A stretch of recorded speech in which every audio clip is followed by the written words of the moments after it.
রাজেন্দ্রপুর এই ফলের আড়তে আপনারা দেখেছেন আমরা একটি অভিযান পরিচালনা করেছি। তো এইখানে এসে দেখলাম যে এখানে অপরিপক্ক কলা, যেগুলো আপনার বিভিন্ন কেমিক্যাল এবং ফরমালিন দিয়ে তারা পরিপক্ক করার চেষ্টা করছে, এবং এটা সরজমিনে এসে হাতে নাতে ধরেছি যে তারা ফরমালিন দিচ্ছে এই কলাগুলো পাকানোর জন্য।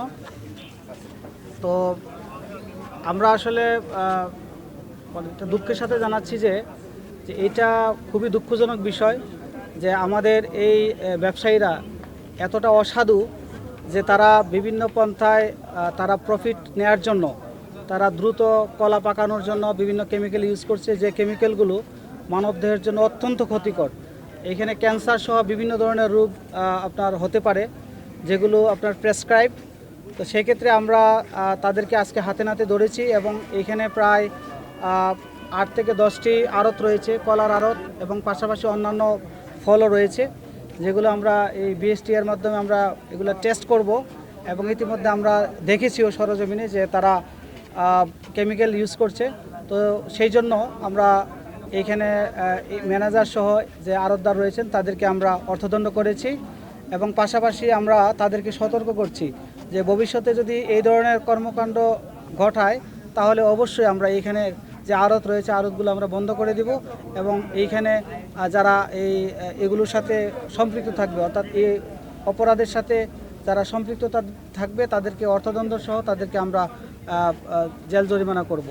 তো এটাই মোবাইল কোর্টের এই অভিযান কি চলমান থাকবে কিনা, মনিটরিং ব্যবস্থা? ডেফিনেটলি শুধু এই আড়ত না, কেরানীগঞ্জের প্রত্যেকটা আড়ত যে আপনার ভোগ্যপণ্য যেখানে রয়েছে সবগুলো আড়তে আমরা অভিযান পরিচালনা করব, এবং পাশাপাশি যে এখানে ক্ষতিকর কেমিক্যাল দ্বারা বিভিন্ন ধরনের পণ্য, যেমন বিশেষ করে চকলেট, বিস্কিট বা আপনার ওই যে ফল, এই দ্রব্যাদি যেগুলো আপনার তৈরি হচ্ছে বিভিন্ন কারখানায়, সেইখানে আমরা নিয়মিত অভিযান পরিচালনা করব যাতে এই ধরনের অসৎ উপায় অবলম্বন না করতে পারে। সেই জন্য আমরা সবসময় অভিযান পরিচালনা করব, এবং এটা আমাদের মনিটরিংয়ের মধ্যেই থাকবে। এবং আমি সাবধান করে দিচ্ছি যারা অসাধু ব্যবসা করছে তাদেরকে, যে অবশ্যই তারা যেন সতর্ক হয়ে যায়। আমরা অবশ্যই তাদেরকে নজরদারিতে রাখছি, আমাদের গোয়েন্দা সংস্থা এগুলো নিয়ে কাজ করছে। আমরা তাদেরকে চিহ্নিত করে আমরা কঠোর আইনের ব্যবস্থায় নিয়ে আসবো তাদেরকে। সর্বশেষ জানতে চাই কতজনকে আর কত টাকা অর্থদণ্ড দেওয়া হবে প্রাথমিকভাবে? আজকে প্রাথমিকভাবে আমরা 50,000 টাকা অর্থদণ্ড করেছি এবং তাদেরকে সতর্ক করেছি। ভবিষ্যতে যদি দেখা যায় যে এরকম এহেন কর্মকাণ্ড ঘটায় তাহলে অবশ্যই আমরা শুধুমাত্র অর্থদণ্ড নয়, আমরা তাদেরকে জেলও প্রেরণ করব। ধন্যবাদ। Thank you.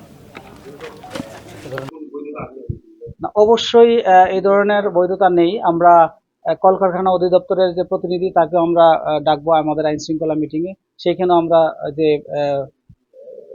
নির্দেশনা আছে সেটা আমরা সঠিক নির্দেশনা আমরা ওনাদেরকে দিব, যাতে কোনোভাবেই যত্রতত্রভাবে কলকারখানা অধিদপ্তরের যে আইন রয়েছে সেটা আপনার কোনোভাবেই যাতে ব্যত্যয় না হয়, সেই বিষয়ে আমরা কলকারখানা অধিদপ্তর সহ এবং বিএসটিআই, ভোক্তা অধিকার সহ যে আপনার সংশ্লিষ্ট প্রতিষ্ঠানগুলো রয়েছে প্রতিষ্ঠানগুলোর প্রতিনিধিদেরকে আমরা নিয়ে একটি মিটিং করব। সেই মিটিংয়ে আমরা পুরো বিষয়টাকে আমরা একীভূত করে আমরা একসাথে এই এই প্রত্যেকটা কারখানা থেকে শুরু করে সকল জায়গায় আমরা এই বিষয়গুলো আমরা দেখব, এবং এর ব্যত্যয় হলেই আমরা আইনানুগ ব্যবস্থা নিব।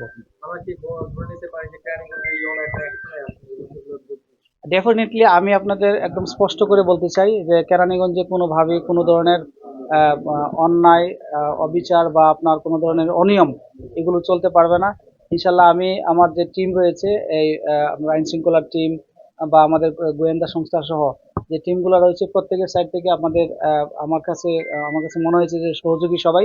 এই জন্য আমি আশা করছি যে কেরানীগঞ্জে আপনার যে ধরনের অ্যানোমালিসগুলো রয়েছে, অনিয়মগুলো রয়েছে, সেগুলা আমি দূরীভূত করতে পারবো। ধন্যবাদ।